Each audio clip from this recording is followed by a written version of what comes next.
Iron man आणि fitness icon या सर्व विशेषांनी गौरवलेला व्यक्ती म्हणजे मिलिंद सोमन. 90च्या दशकात made in India music video मधून घराघरात पोहोचलेला हा सुपर मॉडेल आजही तितकाच चर्चेत आहे. पण त्याच्या व्यक्तिगत आयुष्य आणि त्याच्या प्रेम कहाण्यांची चर्चा देखील बरीच आहे. मिलिंद सोमनने आपल्या कारकिर्दीची सुरुवात अ माउथफुल ऑफ स्काय या टीव्ही शो मधून केली. तसंच त्याने अनेक चित्रपटांमधून देखील आपली छाप सोडली. भेजा फ्राय, जोडी बेकर्स, बाजीराव मस्तानी आणि इमर्जन्सी सारख्या चित्रपटामध्ये त्यांनी महत्वाच्या भूमिका साकारल्या. पण त्याच्या प्रेम कहाण्या हे तितकेच प्रसिद्ध होते.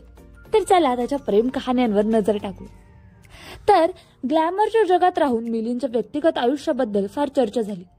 त्याचं नाव अनेक प्रसिद्ध महिलांसोबत जोडले गेले, जसे की मधु स्प्रे. 90च्या दशकात ही जोडी रॅम्पवर प्रचंड गाजली. त्यांच्या अफलातून केमिस्ट्रीमुळे चाहत्यांमध्ये खूप लोकप्रियता मिळाली. पण 1995 मध्ये त्यांचं ब्रेकअप झालं. त्यानंतर बिपाशा बासू.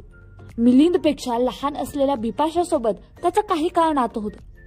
दोघं एकत्र राहत होते, मात्र हे नातं फार काळ टिकले नाही. त्यानंतर दीपानिता शर्मा. 2002 मध्ये त्यांच्यातील जवळकीची चर्चा होती. त्यानंतर गुलपनाग.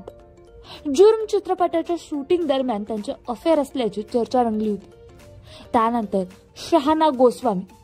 2010 मध्ये 21 वर्षांनी लहान असलेल्या शहाना सोबत त्याने नातं जोडलं होतं, पण 2013 मध्ये ते वेगळे झाले. त्यानंतर मायलिन जनपानियो. मिलिंदने 2006 मध्ये फ्रेंच अभिनेत्रीशी लग्न केलं, पण हे लग्न फार काळ टिकलं नाही आणि त्यांचा घटस्फोट झाला. पण अखेर मिलिंदला खरी जोडीदार सापडली. 22 एप्रिल 2018 रोजी मिलिंदने 27 वर्षीय अंकिता कोवर हिच्याशी विवाह केला. त्यावेळी मिलिंदचे वय 53 वर्ष होते. त्यांच्यात 26 वर्षाच्या वयाच्या फरकामुळे सुरुवातीला अनेकांनी आश्चर्य व्यक्त केलं, मात्र त्यांच्या प्रेमाच्या बंधनाने सर्व टीकांना गप्प केलं. आजही ही जोडपं एकामेकासोबत आनंदी जीवन जगत आहे. पण आश्चर्याची गोष्ट म्हणजे मिलिंदची सासू ही देखील मिलिंदपेक्षा लहान आहे.